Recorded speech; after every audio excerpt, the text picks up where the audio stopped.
நான் சேலஞ்சா சொன்னேன். 106 அறிவிப்புகள் அறிவித்திருக்கிறீர்கள். அடுத்த ஆண்டு இந்த 106 அறிவிப்புகள் நான் அங்கேதான் சொன்னேன். யார் அழுதார்கள் என்பதை ஆதாரத்தோடு நிரூபியுங்கள். கேள்விகள் எதற்குமே அமைச்சரால் பதில் சொல்ல முடியவில்லை. தற்போது அவர்கள் அறிவித்திருக்கின்ற மானிய கோரிக்கையாகட்டும் அல்லது நிதிநிலை அறிக்கையாகட்டும், அதில் குளங்கள் புதிதாக 75 எடுத்துக் கொள்ளப்படும் என்றார்கள். மரமாத்து பணிகள் 250 எடுத்துக் கொள்ளப்படும், திருத்தேர்கள் என்றார்கள். 3000 திருக்கோயில்களுக்கு திருப்பணி என்றார்கள். இவையெல்லாம் ஏற்கனவே நடந்து கொண்டிருக்கின்ற பணிகளின் தொடர்ச்சியா அல்லது இவையெல்லாம் புதிய கோயிலா என்று கேட்டதற்கு இவர்களால் பதில் சொல்ல முடியவில்லை. திராவிட மாடலுடைய ஆட்சியினுடைய நீட்சிதான் இந்த நிதிநிலை அறிக்கை என்பதை நான் பதிவு செய்கிறேன். கண்டிப்பா நான் தான் சேலஞ்சா சொன்னேன். இப்பொழுது 106 அறிவிப்புகள் அறிவித்திருக்கிறீர்கள். அடுத்த ஆண்டு இந்த 106 அறிவிப்புகள் எத்தனை உங்களால் முடிக்கிறது என்பது அடுத்த சட்டமன்றத்தில் சந்திப்போம் என்று சொல்லியிருக்கின்றேன். நிச்சயமாக இந்த 106 அறிவிப்புகளையும் அவர் முழுவதுமாக நிறைவேற்ற முடியாது.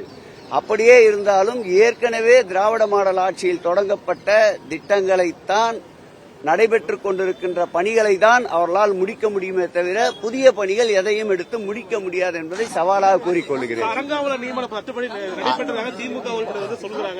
அறங்காவலர் நியமனத்தை பொறுத்தளவில் உச்சமின் நீதிமன்ற நீதிபதி சுந்தரேசன் கணம் அவர்களே எங்களை பாராட்டினார்.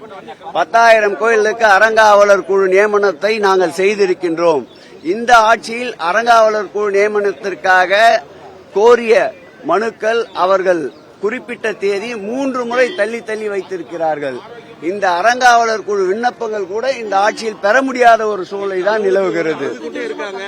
நான் அங்கேதான் சொன்னேன். யார் அழுதார்கள் என்பதை ஆதாரத்தோடு நிரூபியுங்கள், அதற்கு பதில் சொல்ல தயாராக இருக்கிறேன் என்று. இப்போது இருக்கிற அறங்காவலர்களை இவர்கள் மிரட்டி அவர்களை ராஜினாமா செய்ய சொல்லி வலியுறுத்துவதால் தான் அறங்காவலர் குழு உறுப்பினர்களை அழுது கொண்டிருக்கின்றார்கள். அதற்கு தான் நான் பதில் சொன்னேன். அந்தந்த திருக்கோயிலுடைய இணை ஆணையருடைய பணி அது. அவர்கள் பணி நிமித்தத்தின் காரணமாக ஓராண்டு இல்லை என்றாலும் அடுத்த ஆண்டு செய்வார்கள். அதற்கு கூட குற்றம் காண்பித்து அதில் ஊழல் என்று சொன்னால் எப்படி ஏற்றுக்கொள்ள முடியும்? இந்த அரசை, திராவிட மாடல் ஆட்சியை பொறுத்தளவில் எந்த குற்றச்சாட்டாக இருந்தாலும் ஆதாரபூர்வமாக அவர்கள் கொண்டு வந்தால் அதை சந்திப்பதற்கு தயாராக இருக்கின்றோம். எதற்கும் பயந்து அஞ்சி நடுங்குகின்றவர்கள் அல்ல. எப்பொழுதும் போல் உறுதியாக இருப்போம். எங்களுடைய காலடி சுவடுகள், எங்களுடைய பாதையினுடைய வேகங்கள் இன்னும் அதிகமாகத்தான் இருக்கும்.